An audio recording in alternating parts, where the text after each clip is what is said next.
Friends, இன்றைக்கி நீங்கள் கற்றுக்கிட்ட போகிற பயிற்சி என்ன பயிற்சி அப்படின்னு பார்த்தீங்கன்னா, பெண்ட் ஓவர் பார்பல் ரோ. இந்த பயிற்சி தான் நம்ம எப்படி பண்ணுறது அப்படிங்கிறத பார்க்க போகிறோம். வாங்க பார்க்கலாம்.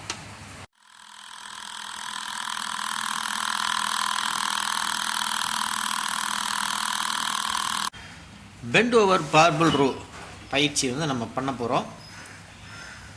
விங்ஸுக்கு, அதாவது முதுகு பக்கத்துக்கு மசிலுக்கு நிறைய பயிற்சி இருக்குது. பெண்ட் ஓவர் பார்பல் ரோ இருக்குது, புல் டவுன் இருக்குது, கம்பிள்லேயும் ரோ இருக்குது, டீ பார் ரோ இருக்குது.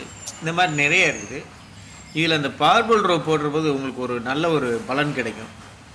அது என்ன அப்படி பார்த்தீங்கன்னா, இப்போ நீங்கள் தம்பிள் ரோ போடுறீங்கன்னா 2 கையும் உங்களால் ஈவனாக தூக்க முடியுமா அப்படிங்கிறது கொஞ்சம் கஷ்டம்தான். ஏன்னா ஒரு கையில் பேலன்ஸ் கம்மியானா தூக்க முடியாது.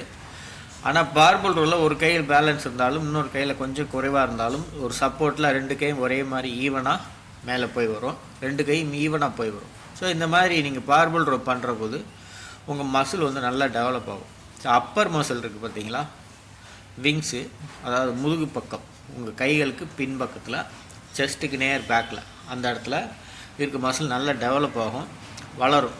தம்பிள் ரோ போட்டாலும் மசில் நல்லா வளரும்.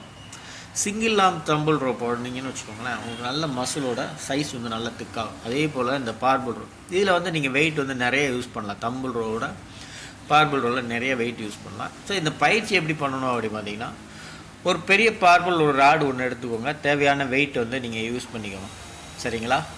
2 பக்கமும் சரியான வெயிட்டை வந்து யூஸ் பண்ணணும். உங்களால் ஒரு 10 ரெப்ஸ் வந்து தூக்கக்கூடிய அளவு வந்து இதில் வந்து எடை வந்து யூஸ் பண்ணணும். இந்த பயிற்சி பண்ணும்போது கொஞ்சம் கவனமாக இருக்கணும். அது வந்து நான் கடைசி சொல்கிறேன் என்ன விஷயம்னு.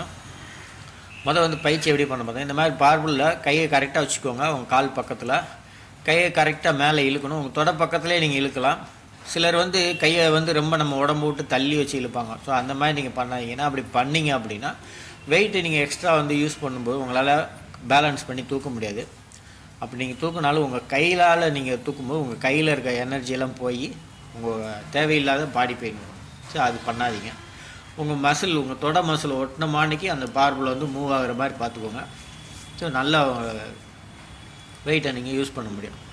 இந்த மாதிரி ஒரு 45 டிகிரியில் உங்கள் முதுகு வந்து ஒரு கிராஸாக இருக்க மாதிரி வச்சுக்கணும். ஸோ இதில் இது பண்ண முடியலை அப்படின்னு சொல்லி தான் இப்போ நிறைய மிஷின்ஸ் வந்து கண்டுபிடிச்சிருக்காங்க. ஏன்னா சீட்டில் வந்து செஸ்ட்டு சப்போர்ட்டட் மிஷின் அப்படின்னு சொல்லி ஒன்று கண்டுபிடிச்சிருக்காங்க. அந்த மிஷினில் வச்சு பண்ணுறாங்க. அது வந்து இப்போ புதுசாக வந்திருக்குது, நிறைய இடத்துங்களில் இருக்குது. இது வந்து நம்ம மேனுவலாக பண்ணும்போது இப்படி தான் பண்ணணும். இதுதான் சரியான பயிற்சி. ஸோ 45 டிகிரி வச்சுக்கலாம். அப்படி இல்லை அப்படின்னா கரெக்டாக கொஞ்சம் ஒரு எல் ஷேப்பில் இது பார்த்தீங்கன்னா இப்போ தெரியும், இந்த மாதிரி லைட்டாக கொஞ்சமாக கூட வச்சுக்கலாம். இந்த மாதிரி நீங்கள் வெயிட்டை யூஸ் பண்ணும்போது சரியாக பண்ணணும். இது ஓவராக நீங்கள் பண்ணீங்க அப்படின்னா சில நேரம் வந்து பேக்கில் பிடிச்சிரும், குறுக்கில். அதனால் கொஞ்சம் கவனமாக செய்யணும் இந்த பயிற்சி. அந்த மாதிரி குறுக்கில் பிடிக்கக்கூடாது அப்படிங்கிறதுக்காகத்தான் அந்த செஸ்ட் சப்போர்ட்டட் ரோ வந்து மிஷினை வந்து கண்டுபிடிச்சிருக்காங்க. எப்படி தான் நம்ம மிஷினில் செஞ்சாலும் மேனுவலாக செய்கிற எஃபெக்ட் வந்து எதுலேயுமே கிடைக்காதுங்க. உண்மை தான்.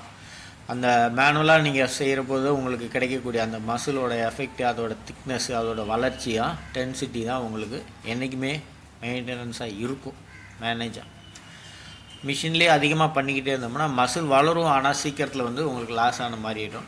ஸோ அதனால் இந்த பயிற்சி வந்து நீங்கள் கவனமாக பண்ணுங்கள். ஒவ்வொரு பயிற்சிக்கும் நீங்கள் ஒரு 10-12 ரெப்பு செய்யக்கூடிய அளவு வந்து வெயிட் யூஸ் பண்ணிங்கன்னா தான் உங்கள் மசில் வந்து பெருசாகும், சரிங்களா?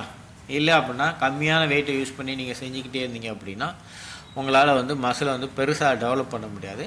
ஸோ இருக்கிற வெயிட் வந்து அப்படியே ஃபிட்டாக அப்படியே இருக்கும் உங்கள் உடம்பு.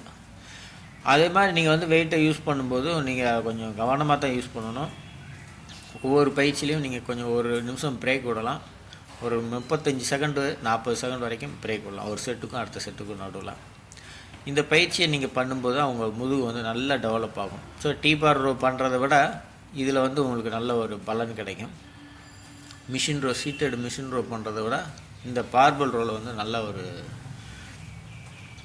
விங்ஸ் மசில் வந்து டெவலப் பண்ணணும் அப்படின்னு நினச்சிங்கன்னா இந்த பயிற்சி வந்து கண்டிப்பாக நீங்கள் செய்யுங்க. இந்த பயிற்சி உங்களுக்கு எப்படி செய்யணும்னு உங்களுக்கு தெரிஞ்சிருக்கும். ஸோ சேனலை சப்போர்ட் பண்ணுங்கள், ஃப்ரெண்ட்ஸுங்களுக்கு ஷேர் பண்ணிவிடுங்க. நன்றி நண்பர்களே. மீண்டும் வந்து அடுத்த ஒரு பதிவில் சந்திக்கலாம். நன்றி.